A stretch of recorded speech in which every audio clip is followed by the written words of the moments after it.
Comment travailler sans motivation? De ma première année de bachelier à ma deuxième année de master, j'étais très rarement motivé pour étudier, tout simplement parce que je détestais ça. Et pour moi, il n'y a pas de meilleure recette pour rater son année que d'attendre de se sentir motivé pour travailler. Donc dans cette vidéo, j'aimerais vous partager le concept majeur qui m'a permis d'arrêter de devoir m'accrocher au peu de motivation que j'avais au fond de moi pour pouvoir me mettre à travailler et qui m'a permis en fait tout simplement de travailler sans avoir recours à la motivation. Mais avant de vous partager le concept, je crois que c'est quand même important de dire que je trouve pas que la motivation c'est quelque chose de négatif. Au contraire, pour moi, je trouve que c'est vraiment quelque chose de positif. À chaque fois que je me sentais motivé et déterminé pour travailler, je finissais toujours par être super productif. Le seul problème avec ça, c'est juste que j'étais motivé genre 4 jours sur tout le semestre. Et en plus, ça me fume parce que la motivation, elle venait tout le temps au même moment. C'était, je m'attrape en train de scroller sur des réels depuis 5 heures. Je me rends compte que je fais n'importe quoi avec ma vie et que si j'avais passé tout ce temps à taffer à la place, non seulement c'est sûr que j'aurais avancé de fou, mais je serais déjà probablement millionnaire aussi. Et donc, je me sens tout motivé, je me mets directement à taffer et j'ai probablement la journée la plus productive que j'ai jamais eue. Enfin, vraiment, je me sens super bien. Et le lendemain, je me remets devant mon bureau,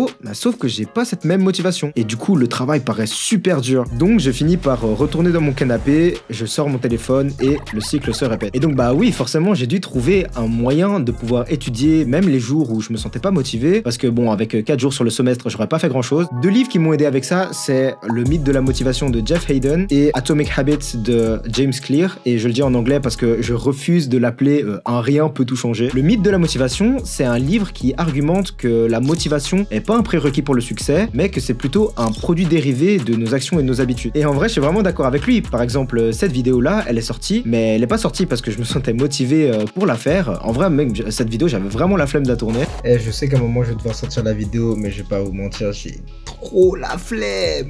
Mais donc, elle est sortie grâce aux actions, routines et habitudes que j'avais mis en place pour pouvoir travailler même les jours où je me sentais pas motivé. Comme Aristote dit, nous sommes ce que nous faisons de manière répétée. L'excellence n'est donc pas un acte, mais une habitude. Et donc ça, je crois que ça c'est clair, c'est le premier point pour pouvoir travailler sans motivation. Et c'est que c'est super important de s'instaurer les bons systèmes et les bonnes routines. Et donc, avant de voir comment instaurer des bonnes routines et des bonnes habitudes, je crois que c'est important de voir comment fonctionnent les habitudes. Donc par exemple, lorsque vous allez vous brosser les dents, enfin si vous vous brossez les dents, j'espère que vous vous brossez les dents, l'action de se brosser les dents en fait est devenue une habitude à laquelle vous réfléchissez plus vraiment. Et donc si on l'analyse, se brosser les dents, en fait c'est juste un système qui est décomposé en plusieurs petites actions dans le but d'atteindre un résultat désiré. Donc dans ce cas, le résultat désiré c'est avoir une bouche propre et avoir une bonne hygiène. Le système mis en place c'est se brosser les dents et les actions c'est prendre sa brosse à dents, mettre du dentifrice dessus, mouiller la brosse à dents, se brosser les dents, cracher dans l'évier, se rincer la bouche et puis finalement nettoyer sa brosse à dents. Maintenant, on a tellement pris l'habitude qu'on doit plus réfléchir à chaque action individuelle, mais on sait automatiquement quoi faire quand on dit qu'on va se brosser les dents. Comme par exemple quand je dis abonnez-vous à la chaîne pour ne pas rater les prochaines vidéos, vous savez quoi faire. Et donc pour les études, c'est pareil, en fait il faut juste faire correspondre le résultat désiré avec le bon système. Par exemple, si mon résultat désiré c'est d'avoir fait les exercices de maths, le système ça devrait être faire des exercices et logiquement je devrais chercher les énoncés de maths, que ce soit papier ou digital, prendre de quoi écrire et puis commencer à résoudre les exercices. Et une fois que cette routine est ancrée, ça me permettrait de travailler sans réfléchir. Mais ici, il y a un obstacle qu'il faut absolument éviter et c'est de se créer les mauvaises habitudes. Et moi, c'est ce qui m'est arrivé et ce avec quoi je galère encore de temps en temps, c'est que vu que j'aimais pas étudier, quand il était temps pour moi de me mettre devant mon bureau et travailler, j'essayais d'éviter à tout prix ce que je devais faire en ouvrant Messenger pour voir si j'avais pas des nouveaux messages. Et puis après, du coup, j'allais voir Gmail, voir si j'avais pas reçu de nouveaux mails. Et puis LinkedIn, voir si j'avais pas reçu de nouvelle invitation. Et puis je finissais par regarder Reddit, voir si Chelsea avait encore perdu et je finissais par complètement déprimé parce que je crois que j'ai pas besoin d'expliquer. Et en fait, j'ai vite remarqué que c'était une routine à laquelle je réfléchissais même plus quand je voulais me mettre à travailler, que j'ouvrais directement les onglets un par un, vraiment automatiquement et que en fait, je me sentais mal à l'aise quand je devais travailler que je le faisais pas. Mais heureusement, tout comme c'est possible d'établir des mauvaises routines,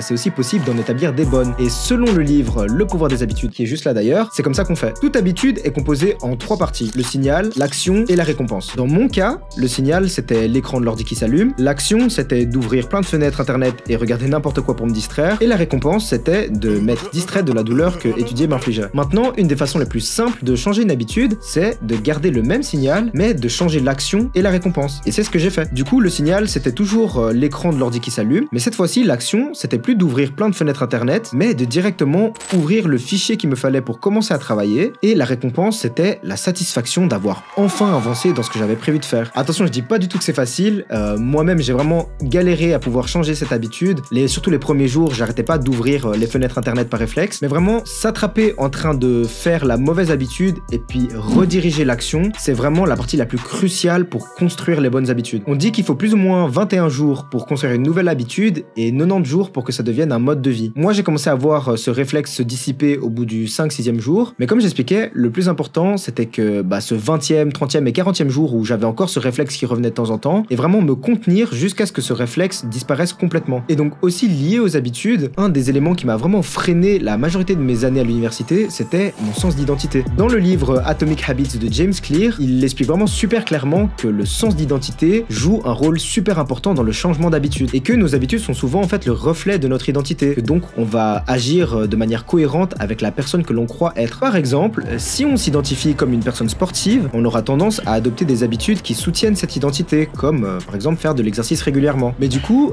pendant mes 5 ans à l'université, moi je m'identifiais comme un mauvais élève parce que j'avais tout raté. Et donc, le fait que je m'identifie comme un mauvais élève, ça a fait que je travaillais un peu moins. Et le fait que je travaillais un peu moins, ça m'a aussi forcé à m'identifier comme un procrastinateur, comme un paresseux et comme quelqu'un qui travaille pas bien. Et du coup, en fait, toutes mes habitudes, elles ont suivi. Et j'ai fini par passer beaucoup de mon temps à procrastiner, dormir en bibliothèque et faire des actions de mauvais élève. Tandis que si je m'identifiais comme un bon élève, du coup, j'aurais pris des habitudes de bon élève en fait. Et je crois que ça aurait été nettement plus bénéfique pour mon parcours. Et ce qui me dégoûte en y repensant, c'est que je crois que forcément je m'attribuais cette identité de mauvais élève à cause de l'échec, mais je crois aussi que c'était parce qu'en fait c'était une excuse facile. Parce que dans ma tête, si tu t'identifies comme un bon élève et donc ça veut dire que tu travailles dur, mais qu'au final tu rates, c'est trop la honte. Alors que si tu te considères comme un mauvais élève et que tu te dis que t'as rien branlé pour tes examens, le jour où tu rates tes examens, entre guillemets, c'est normal parce que t'avais rien branlé. T'es trop un mauvais élève, bro. Et donc ouais, je crois vraiment qu'il y a encore une partie de moi qui me déteste pour avoir pris justement cette route facile de me donner des excuses faciles. Et en tout cas, si c'était à refaire, je le ferais différemment. Je me serais donné à 100% pour voir de quoi j'étais capable et